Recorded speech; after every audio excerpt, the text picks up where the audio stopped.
पहचान काम कराती है। आज भी आप जो काम करते देखते हो तो पहचान जाते हो। लकड़ी का काम कर रहा तो उससे मतलब बड़ा ही कह देते हो, कुम्हार मिट्टी का काम करते हो कुम्हार कह देते हो। ये काम के द्वारा पहचान होती है। और तुमने भी योगियों का काम देखा नहीं, इसलिए तुम पता सुभाष योगी थे, महात्मा थे। महात्मा योगियों को ये भोगी नहीं पहचानते, पर भोगी उनकी पहचान बता रहे हैं। तुमने कहा तुम्हें क्या मालूम, तुम्हें क्या मालूम सुभाष कौन और कहाँ है और कब आएगा, कैसे आएगा, किस स्थित परिस्थिति में आएगा, ये आपको किसी ने नहीं बताया। और जब तक ये जानकारी आपको नहीं होगी, अगर सामने आ जाए और कह दे मैं सुभाष हूं, का कौन पहचाने। फूलबाग में क्या कहा गया, जो गए होंगे प्रेमी उन्होंने तो देखा सुना होगा। हाँ बच्चा, अगर मैं कह दूं मैं सुभाष हूं, मुझे कौन पहचाने, क्योंकि उस समय का कोई जिंदा नहीं है। उस समय का कोई है नहीं जिस समय उन्होंने स्पीच की थी, अंग्रेज भारत छोड़ो, ये नारा उन्हीं का। उनके मुंह से आवाज लगी, ये किसी ने नहीं सुनी। जब आपने आवाज सुनी नहीं, आंखों से उनको देखा नहीं, तो उनको तुम कैसे पहचानो। इन शक्तियों के पहचान हमेशा गुरु कराता है। जितनी शक्तियां आई सबकी पहचान गुरु के पास। पहले गुरु को ढूंढो, गुरु को पकड़ो, वो गुरु जो सबकी पहचान जाता हो, और परमात्मा खुदा की पहचान जाता हो, तो सबकी पहचान आपको बता दे। बाबा जी ने कहा था एक समय आएगा जब मैं आवाज लगाऊंगा, मेरे दूरदर्शी प्लेटफार्म पर ये सब शक्तियां आके खड़ी हो जाएगी, फिर मैं इनको काम दूंगा, इनके द्वारा काम कराया जाएगा, फिर इनकी पूजा हुई, इनका इतिहास बनेगा। इसके पहले तुम कुछ नहीं करते, तुम्हारी बस की बात नहीं, क्यों तुमको पहचान नहीं है। अभी जो सीताराम कह रहे हैं, अगर आके वो खड़े हो जाए कह दे मैं सीताराम हूं, तुम्हें कहोगा ये सीताराम, देखो मेरे को सीताराम कह रहा है। जब तुम्हारे पास कोई पहचान नहीं, देखे भिन्न होए प्रतीति और भिन्न प्रतीत होए नहीं प्रीति, ये सिद्धांत है। बिना देखे किसी से प्रेम होता ही नहीं। अब तुम्हारा प्रेम लगाओ सब बिना देखे, इसीलिए आप कुछ कर नहीं पा रहे। जब तुमको देखा नहीं, उनकी स्पीच तुमने सुनी नहीं, लोगों से जो सुनी सुनाई बात लोग बता रहे उसी को तुम मान रहे हो। मैंने कहा भाई ये सब कुछ नहीं है, तुम समय से उसकी तलाश करनी पड़ेगी जिसके पास सबकी जानकारी, उससे कोई शक्ति नहीं बाकी, जिसको न जानता हो और न पहचानता हो और न उससे काम कराना जानता हो, आज उसी की जरूरत है। अगर वो मिल जाएंगे जानकार तो आपको जानकारी मिल जाएगी, और जानकारी मिलते ही आपको पहचान होगी। इसके पहले तुम्हारे पास कोई पहचान नहीं है। मेरे पास तो सभी तरह के लोग आते हैं, पूछते हैं, तो हमने कहा भाई जल्दबाजी मत करो, अभी वो समय नहीं, सूरज समय से निकलेगा। तुम्हारे चिल्लाने से, भाषण देने से, गाने बजाने से सूरज समय के पहले नहीं निकलेगा। वो अपने समय, संत और सूरज और सरिता, इनको कोई रोक ही नहीं सकता। इनके प्रभाव को कोई नहीं रोक सकता। ये बात आपको गांठ में बांध लेनी चाहिए, तो तुम्हारे में कोई शंका नहीं रहेगी। अगर ये जानकारी नहीं आपने की है तो हमेशा शंका के शिकार बने रहोगे, कभी सच्चाई को तुम प्राप्त नहीं कर। इसलिए पहले बात को समझो, मैं जो कह रहा हूं उसको आप पहले समझिए, और ये तुमको कोई नहीं बताए, क्योंकि ये जानकारी किसी ने की नहीं है। सब सुनी सुनाई पढ़ी पढ़ाई बातें करते, किताबों से कभी परिवर्तन नहीं हुआ, किताबों से युग नहीं बदला है, किताबें पढ़कर कोई महात्मा नहीं बना, योगी नहीं बना। वो तो जो उसके जानकार हैं, जब वो मिलेंगे और उनसे तुम मिलोगे, तुम्हारा उनका मेल अंदर बाहर विचारों से हो जाएगा, तो वो सब चीज तुम्हारे पास आ जाएगी। इसके पहले तुम बहुत कुछ, यहाँ सब किताबों का खेल बनाए बैठे, कागज की नाव पर बैठे, राम वही चिल्ला रहे सीताराम राधे सीता। अरे कागज की नैया कभी पार नहीं गई है और न पार जाएगी, और जो इस पर बैठ गया वो भी डूब जाएगा, वो भी डूब जाएगा। इसलिए सहारा करो चेतन का, जड़ कभी काम नहीं करता है और जड़ से तुम्हारा काम हो भी नहीं सकता। और आज ये सब पूरे जड़ पे बैठे, जड़ माने मुर्दा, यानी जो चला गया समय से नहीं है, उसका यहाँ हल्ला मच रहा है। चेतन को तो कोई जानता ही नहीं। इसीलिए गोस्वामी जी महाराज को रामचरितमानस में खोल के कहना पड़ा कि जड़ चेतन ही गिरंती पड़ गई और यद्यप मरखा छूटत कट गई, कि जड़ चेतन की गांठ लग गई।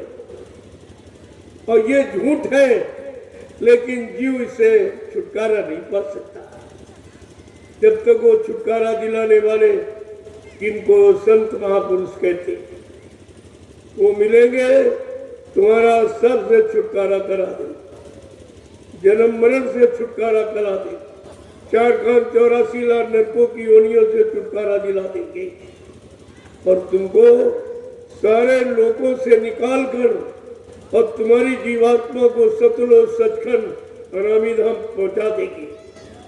ये उनका काम, इसके सिवा ये काम कोई नहीं। और आप समझते हो ये कर देंगे वो कर देंगे, भाई करा। अगर मूर्ति कागज पत्थर दोनों जड़ है, अगर ये जड़ काम कर दे तो फिर चेतन का क्या? अरे जड़ का भी काम करता। धर्मशास्त्रों ने भी कहा, उसकी आप नहीं मानते, खोल के कहा है, धर्मार्थो या परित्यजे स्वादेन्द्रिय वसादि। बात तो सही है। अगर जान जाए आप, न हम बसामी वैकुंठे योगिना हृदय न चा मम भक्त्वा यत्र गायन्ति तत्र तिष्ठामि नारदा।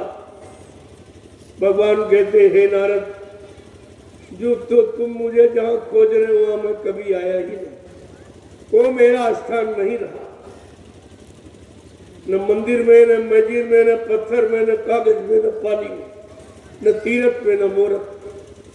मैं तुम्हारे सब के अंदर इसी मनुष्य रूपी मंदिर और जिस्मानी मस्जिद में मैं आत्मा के रूप में बैठा हूं, रूह के। खुदा कह रहा मैं इसी जिस्मानी मस्जिद में रूह के रूप में बैठा, और परमात्मा कह रहा मैं इसी मनुष्य रूपी मंदिर में आत्मा रूप में बैठा, और कहीं नहीं। और वहां तुम कभी खोज नहीं करोगे, क्योंकि वहां की खोज बताने वाला कोई है नहीं। वो संत महात्मा जिनको परमात्मा जीवात्मा दोनों के बारे में मालूम है कि परमात्मा कहाँ है, और जीवात्मा जो मृत्युलोक में आ गई परमात्मा से कैसे मिलेगी, वो जान। जिसको परमात्मा महात्मा दोनों की जानकारी है, वो जीवात्मा को परमात्मा से मिला सकता, बाकी ये काम किसी के नहीं। ये कथावाचक, ये बुद्धि की कवायद करने वाले, ये दो बेचारे कुछ जानते ही नहीं, इन्हें कुछ नहीं पता। कागज में जन्म गंवायो, यही कागज पढ़ते पढ़ते पढ़ते पढ़ते जीवन चला गया, और कागज की नैया ने कभी पार किया नहीं। लेकिन जिसे सच्चाई कह दो वो नाराज हो जाता, क्योंकि सत्य बड़ा कड़वा है। किसके लिए? स्वार्थी, लोभी, लालचियों, मान सम्मानियों के। सत्य कड़वा है और भक्तों के लिए, और सच्चे ईमानदार त्यागी तपस्वियों के लिए सत्य मीठा मीठा, और वही इसकी पहचान कर सकता है। और कलयुग में उन्हीं की संख्या कम हो गई, सतयुग के बाद कम होती रही। त्रेता में कम हुई, फिर उससे ज्यादा द्वापर में कम हुई, और कलयुग में बिल्कुल ही कम हुई, ये घटती नहीं। किस कारण? कि हम भोगों की तरफ बढ़ते रहे, भोगों में लग गए, और भोग यानी इस शक्ति को हीन कर देता, कमजोर कर देता है, और शरीर की उम्र कम हो जाती है। इसलिए आपको भोगों से बचने के लिए कहा गया, तो उससे आप बचने का प्रयास, उसमें तो लगने का प्रयास करते हो कि जितना ज्यादा भोगों का सामान मिल जाए उतना ही कम समझते हो, और रात दिन उसी भोगों के सामान को इकट्ठा करते हो जो तुम्हारे जीवन का हिरास कर रहा, कमजोर कर रहा। क्या कभी आप इस पर विचार करते हो? क्योंकि आप सत्संग सुनते नहीं हो, सत्संग वचनों को आप समझते नहीं हो, और संत महात्माओं को तुम पहचानते नहीं, क्योंकि उनकी पहचान इन आंखों से नहीं। जो शरीर में दो आंखें बनी है, लगी आप पे, वो संसार को भी समझने में धोखा खा जाती है। और महात्मा तो समाज संसार से बिल्कुल अलग खड़े, तभी तो तुमको अलग करेंगे। जो स्वयं फंसा है वो तुमको कैसे निकाले? अगर संसार ये झूठा जगत, इस झूठे से अगर निकलना चाहते हो तो सच्चे का साथ करो। तो सच्चा कौन है? संत। संत संतों का रास्ता, संतों की युक्ति, ये बाकी सब। लेकिन झूठ को पहले समझो और फिर सत्य को समझो, कि दोनों में तुलना करो तो समझ में आ जाएगा भाई सत्य पकड़ना की झूठ। ऐसे तो आएगा नहीं समझ। प्रेमियों, आज गणतंत्र दिवस सारे हिंदुस्तान में राष्ट्रीय पर्व लोग मनाते हैं, लेकिन लकीर मनाना नहीं मानते। मनाने माने रिझाना, खुश करना। मनाने का तो अर्थ ये है, किसको रिझाओ, किसको खुश करो। क्या कभी इस पर विचार किया? कुछ। क्योंकि इस पर विचार करने वाला तो यही, उनको अपने भोगों के सामान से विचार करने से फुर्सत नहीं। क्या मिल जाए, कितना मिल जाए, जितना मिल जाए, सबका मिल जाए, इसी में सारा जीवन बिता देते हैं। समाज सेवा, देश सेवा, धर्म सेवा, उन सेवा पे जाते नहीं। वो सेवा का अर्थ नहीं जानती। 3 बार कहो क्या निकलता? सेवा। सेवा से इससे वो मालिक परमात्मा मिल जाता। वो कौन सी सेवा? वो है परमार्थी सेवा। जो सेवा आप करते हो, ये स्वार्थ, ये परिवार, बाल बच्चों की, देश समाज की, नाम बड़ी अधिकार की, इसमें लालच है। इन सब में लालच छिपा हुआ कि हमारा नाम हो जाए, हमारे को लोग कहें बड़ा सेवक है, बड़ा समाज सेवी, बड़ा देश सेवी, बड़ा राष्ट्रभक्ति है। लेकिन परमार्थी सेवा एक ऐसी सेवा जिसमें जीव का कोई लालच नहीं, कोई फसाव नहीं। जब लोग आश्रम में भी शरण जाते हैं, वहां सेवा करते हैं, लेकिन वो कभी नहीं समझते कि हमारा यहाँ कुछ है। उनसे पूछो किसी लिए करते हो तो ये भी नहीं बता पाएंगे, क्योंकि लोग मजदूरी के लिए सेवा करते हैं। वहां मजदूरी क्या है? पाप कर्मों की क्षमा।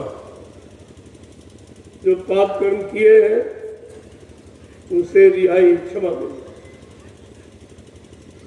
और ये लाभ कोई दे नहीं सकता। तो परमार्थी लाभ का मतलब ये है स्वयं तुमको लाभ मिले, शांति, ये पैसे से खरीदी नहीं जा सकती। और तुम्हारे श्रम, परिश्रम और सेवाओं से जो व्यवस्था बनेगी, आगे आने वाले भविष्य में लाखों करोड़ों लोग उस व्यवस्था से लाभ उठाएंगे। इसको कहते हैं परमार्थी सेवा। और जो लाखों लोग लाभ उठाएंगे वो लाभ तुम्हारे खाते में आएगा, क्योंकि व्यवस्था आपके द्वारा बनाई गई। आपके शारीरिक सेवा, आपके धन सेवा, अन्य सेवाओं से बनी। ये परमार्थी सेवा केवल कलयुग में, कलयुग में सेवा का लाभ और किसी को नहीं। क्योंकि संत परमार्थ का सच्चा अर्थ जानते हैं। संतों के परमार्थी वचन जब सुनोगे तो परमार्थ की परिभाषा तुम्हारी समझ में आएगी। परमार्थ कुछ, ये धर्मार्थ सेवार्थ, ये परमार्थ नहीं है। ये तुम्हारे निजी लाभ की भावना से, निजी लाभ पाने की भावना से आपको, लेकिन जो परमार्थी सेवा संतों के आदेश पर की जाती, उसमें तुम्हारा कोई स्वार्थ नहीं। तो कम से कम आपको विचार करना चाहिए। आज की तिथि है संकल्प लेने की। मनाने का मतलब संकल्प लेना कि उन वीरों की बनाई व्यवस्था को हम आगे बढ़ाएंगे, पीछे नहीं रखेंगे, आगे बढ़ाएंगे। जिन्होंने हमारी सुख समृद्धि के लिए, देश समाज की सच्ची सुख शांति के लिए अपने आप को कुर्बान कर दिया। सारे सुख और सारा मान सम्मान एकदम तिलांजलि कर दी, हवन कर दिया। और वो भी हवन किया और शरीर को भी हवन कर दिया। किसके लिए? कि हमारे भारत देश को सच्ची सुख शांति मिले। यहाँ के रहने वाले लोग सच्चे समाज सेवी, देश सेवी, देशभक्त, समाज भक्त, ईश्वर भक्त, गुरु भक्त बने और अपना काम करें और दूसरों की सेवा, जिससे हमारे देश में एक अच्छे समाज की स्थापना बनी है। इसके लेकिन आज ये तो कोई नहीं कर। एक बांस की लकड़ी काट दी और 3 रंग कपड़े में रंगे और कहते तिरंगा फैल गया। और बतासे लड्डू खाए, बस खत्म हो गया, बस हो गया, हो गई शहीदों की कुर्बानी, बस इतने में समाप्त हो गया। क्योंकि जिसके पैर में गई बीमारी तो का जाने पीर पर आई। अगर तुमने कुर्बानी दी होती, देश समाज के प्रति तुम्हारे सच्चे अच्छे भाव होते, तो आज तुम उसकी कदर करते। मैं तो कोई कष्ट मिला नहीं। जिनके बाल बच्चे भूखों मर गए बेचारे, और ऐसे बिना कपड़ों के, बिना मकान के, लेकिन देश के लिए उन्होंने कुर्बानी बंद नहीं की थी। उनको कहते हैं वीर, भारत के सच्चे वीर, जो अपने लिए नहीं जीते और समाज देश के लिए जीते। उनका जीवन अपने लिए नहीं होता, समाज। और इसी तरह परमार्थ के कारण साधु निराशरी, साधु महात्मा भी परमार्थ के लिए जीते हैं, आते हैं और काम करते रहते हैं। उनके दिल में कोई मान सम्मान पाने की भावना नहीं है। तो ऐसी तिथियों पर हमें आप सबको संकल्प लेना चाहिए कि हम अपने शहीदों, हम अपने वीरों जवानों के प्रति उनके भाव में कमी नहीं होने देंगे। जो उन्होंने त्याग किया है, तो त्याग की भावना हम लोगों के दिलों से हटने नहीं देंगे। देश सेवा, राष्ट्र सेवा हमेशा आगे बढ़ाते रहेंगे, पनपाते रहेंगे। ये उद्देश्य हम सब लोगों को होना चाहिए। तब तो आप भारत देश के नागरिक हो। भारत की गौरव गरिमा महिमा का आपका ध्यान है। आपको इसे स्वतंत्र आजाद अच्छे सच्चे काम करने के लिए आजादी कोई बुरे कामों के लिए नहीं होती, अच्छे सच्चे काम। लेकिन आज अच्छे सच्चे कामों को दूर हटा दिया गया और बुरे काम की आजादी। चाहे जितनी शराब पियो, चाहे जितना मुर्गा मीट खाओ, चाहे जितने अंडे फोड़ो, चाहे जितना जिसको गाली दो, किसी की निंदा करो, चोरी करो, डकैती करो, कत्ल करो, बलात्कार करो, महंगाई मतलब बढ़ा दो, टैक्स बढ़ा दो, ये सब क्या इसकी आजादी है? क्या ऐसी आजादी लाने के लिए लोगों ने कुर्बानी दी? तो आज की तिथि तो उन वीरों की है, उन शहीदों की है, उन देश राष्ट्र सच्चे भक्तों की है। वो लुटेरों की, झूठ बोलने वाले, वादा खिलाफी करने वालों की नहीं है। और उनको एक पर मनाने का अधिकार भी नहीं और होना भी नहीं चाहिए। क्यों? राष्ट्रभक्ति इतना सस्ता सौदा नहीं है जितना आप समझते हो। ये वाणी का विषय नहीं है, ये करनी का विषय।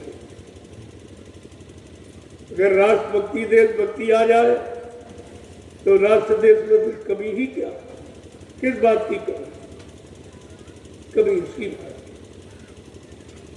कि आज केवल धन दौलत के भक्त, आज भोग विलास के भक्त, मान सम्मान झूठे अधिकार पाने के भक्त, लेकिन राष्ट्रभक्त इस वक्त कोई रोना तो इसी बात का जो होना चाहिए उससे लोग दूर भागते चले जा रहे, और जो नहीं होना चाहिए उसकी बाढ़ आ गई। तो तुम कैसे सुख शांति पाओ? तो इस पर्व पर मैं कुछ जानकारी भी आपको दूंगा और कुछ आपसे पूछूंगा भी कि आखिरकार ये पर्व आप मनाते हो, सारा हिंदुस्तान मना रहा, लेकिन किसको मनाया, किसको रिझाया, किसको खुश किया? सत्य को रिझाया आपने, ईमानदारी को रिझाया, चरित्रता को निहाया, निर्मलता को रिझाया। किसको रिझाना, मनाना का मतलब खुश करना। आपने किसे खुश किया? चोरी को, डकैती को, कत्ल को, बलात्कार, टैक्सों को, महंगाई को, गरीबी को, आपने इसको। अब जिसको खुश किया है वो तुम्हारी मदद कर रहा, फिर क्यों रो रहे? महंगाई बढ़ रही है, टैक्स बढ़ रही है, ये बढ़ रहा, वो बढ़ रहा, ये सब तो ये किसके कारण बढ़ रहा? क्या इस पर तुम्हारी बुद्धि काम नहीं करती? अरे 50 साल पहले लोग पढ़े लिखे नहीं थे। बिना पढ़े लिखे लोग जो गांव शहर कस्बों में रहते थे उनमें ये सब बहुत था। सच्चाई, ईमानदारी, प्रेम, प्यार, मोहब्बत, सेवा, दया, सदाचार, परमात्मा की यादगार, उनके मन मस्तिष्क में माँ बेटी बहू की परत पहचान बहुत। लेकिन अफसोस इस बात का है आज सारा समाज शिष्ट है, सब है पढ़ा लिखा, लेकिन इन बातों से पूर्णतः खाली। जो होना चाहिए उससे खाली हो, जो नहीं होना चाहिए उससे भरे बैठे हो। तो अब रोना किस बात?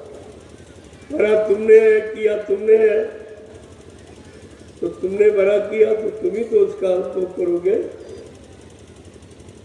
तो फिर रोना किस बात है? और जब तक नहीं समझोगे तब तक रोते। यही ना समझी तुमने पहले की 350 वर्ष मुसलमानों ने राज किया हिंदुस्तान पर और तुम्हें गुलाम बना के रखा। और यही ना समझी तुमने फिर की तो मुट्ठी भर अंग्रेज आए थे जिन्होंने 250 वर्ष भारत को गुलाम बना के रखा। ये तुम्हारी नासमझी का प्रमाण है। और आज भी वही नासमझी तुम्हारी हो रही। तो 70 साल से तुम गुलामी तो झेल रहे हो। तुम्हें कौन मालिकाना मिल गया? तुम्हें मालिक बनने का अधिकार खत्म। अब तुम्हारे अंदर ऐसी प्रेरणा भर दी गई पढ़ा लिखा अनपढ़ और छोटा बड़ा गरीब अमीर और सब नौकर बनने के लिए तैयार। सब नौकरी नौकरी नौकरी, नौकर बनने के लिए तैयार हो, मालिक बनने के लिए कोई तैयार नहीं। तो तुम्हारे अंदर अब मालिकाना समाप्त हो गया, नौकर शाही आ गई और सब नौकर बनने के तैयार हो गए, बड़े खुश हैं। कहते हमारा बेटा नौकर है। अरे तुम्हारा बेटा मालिक नहीं बन पाया, नौकर बना, और पढ़ लिख के नौकर बना। पहले बिना पढ़े लोग बेचारे नौकर बनते थे, अब बिल्कुल कलयुग में उल्टा हो गया। अब पढ़े लिखे सब लोग सब नौकरी ही ढूंढ रहे, कोई मालिक बनने के लिए तैयार नहीं है। ऐसा खराब समय आ गया, इससे ज्यादा खराब समय और क्या हो सकता कि तुम्हारा मालिकाना छिन गया, मालिक बनने के भाव तुम्हारे अंदर से समाप्त कर दिए गए और नौकर बनने की भावना प्रबल हो गई। इससे बड़ा खराब समय और क्या हो सकता। लेकिन तुमने कभी विचार किया इस पर कुछ? आज ये तिथि जिस रूप में मनाई जा रही है उस तो रूप है नहीं, तो लोग जानते हो, वो लोग आई नहीं, जिन्होंने कुर्बानी दी वो है नहीं। अरे भाई, जिसने भोगा हो वो बताएगा कि कितनी तकलीफ मिली, और जिसने देखा सुना कुछ नहीं वो बेचारा क्या जाए। अगर कोई अपना दर्द बता दे तो क्या तुम्हारे दर्द होने लगेगा, या दर्द उसका बंटवा लो क्या? ये सुनाने वाला काम नहीं करेगा तो करने वाला काम करेगा। तो तुमने न कुर्बानी की, न कुर्बानी करने वालों को देखा, और न उनकी आवाज ही आपने सुनी। उन्होंने क्या आवाज लगाई? एक दूसरे किताबें कागजों में तो अपना अपना अनुभव, अपनी अंदाज तो उसमें छापती, बस उसी के पढ़ के खुश होते भाई, जबकि ऐसा कुछ नहीं था। जो तुम कहते हो ऐसा कुछ हुआ ही नहीं था, कुछ नहीं था। जो फूलबाग कानपुर नगर की जो एक लीला है, कहानी है बाबा जयगुरुदेव जी महाराज की, तो किसी ने उसको अभी तक नहीं सोच पाया। जबकि कहा था, अरे भाई तुम्हारे पास पहचान है। कहा, मैं जब कानपुर नगर में प्रवेश किया तो जगह जगह दीवारों पर लिखा देखा, नेताजी नेताजी नेताजी। कहा, ये बताओ तुम्हारे में कोई ऐसा है, अगर मैं कह दूं मैं सुभाष हूं, मुझे कौन पहचानेगा? एकदम शांत। वो पहचान किसके पास देखा नहीं क्या? अरे देखोगे तब तो पहचानोगे, बिना देखे तुम पहचान कैसे बता दोगे? अच्छे थे अच्छे थे। बस एक वही फोटो है, वो आर्मी में, और कोई चित्र किसी के पास कुछ नहीं। और उसका बना चुना के तमाम झूठा छाप दिया। भाई इस उम्र में तो अकल शकल सब बदल गई हो। वो जवानी की फोटो है, वो तुम्हें दिखाई जा रही है कागज की, और अब इतना समय निकल गया है, अब तो अकल शकल सब बदल। कैसे तुम पहचानो? बुढ़ापे में तो शकल बदल जाती है। अब जिसकी उम्र 126 वर्ष की समय, 126 वर्ष का कोई आदमी है हिंदुस्तान में तो उस बात को पहचाने का? झूठे ब्रह्म क्यों समय खराब कर रहे? वो केवल पहचान महात्माओं के पास जो प्रकाशदर्शी, उनके ये दाढ़ी बाल वाले, काले पीले कपड़े पहनने वाले नहीं, प्रकाशदर्शी, जिसको भूत भविष्य वर्तमान की जानकारी है, वो आपको बताएगा वो क्या है, कहाँ है, कैसे है, कब आएंगे, किस स्थिति परिस्थिति में आएंगे, वो जानकारी उनके पास। तो तुम ये समय खराब कर दो, तुम्हारे पास कोई जानकारी है नहीं, और जो तुम कहते हो उसको कोई सुनता नहीं। क्यों? तुम जिनको सुना रहे उनको इसकी जरूरत ही नहीं। वो तुम्हारी बातों पर ध्यान ही नहीं देते। कितनी अच्छी सच्ची तुम कहो, वो तुम्हारी बात पर ध्यान ही नहीं देंगे, क्योंकि उनको इसकी जरूरत नहीं। सुभाष की आवश्यकता या किसी राजनीति नेता को नहीं है, कोई नहीं चाहता। कौन चाहता भाई सत्य का राज हो, सच्चाई खुल के सामने आवे? ये कौन चाहता? चोर अपनी चोरी को प्रदर्शित करना चाहता, या जो बताएगा उसकी बात मानेगा चोर कि हमारी पोल खोलना? और तुम वही जहां बेहतर था कि वहां फरियाद क्या कहना, वहां तुम्हारा कहना सब व्यर्थ है और कोई नहीं सुनेगा। मैंने कितनी बार सबको मना किया कि जल्दबाजी मत करो, समय के पहले कुछ नहीं होगा, और वो समय निर्धारित है, उसका शुभ घड़ी और दिन तारीख सब निश्चित है। जब तक वो नहीं आता है तो बाबा जी ने क्या कहा था, जब तक वो तारीख नहीं आती तब तक मैंने इनको मौका दे दिया कि भाई तुम जो करना चाहते हो कर लो, बाद में मत कहना हमें मौका नहीं दिया। मैंने सबको मौका दिया, चाहे वो राजनीतिक हो, चाहे धार्मिक हो, पारिवारिक हो, अच्छा से अच्छा, बुरा से बुरा, जो तुम करने की भावना रख के कर लो, फिर आगे तुमको मौका नहीं मिलेगा, आगे नहीं मिलेगा। नई बात लोगों की समझ में आती है। तो मैं भी वही कह रहा हूं, जो तारीख निश्चित उसके पहले कुछ, तुम कितना जोर लगा लो, और कहा भी गया था जोर लगा ले अहले जवाने, कब तक जोर लगाएगा? जग में जय गुरुदेव का झंडा ये लहर लहर लहराएगा।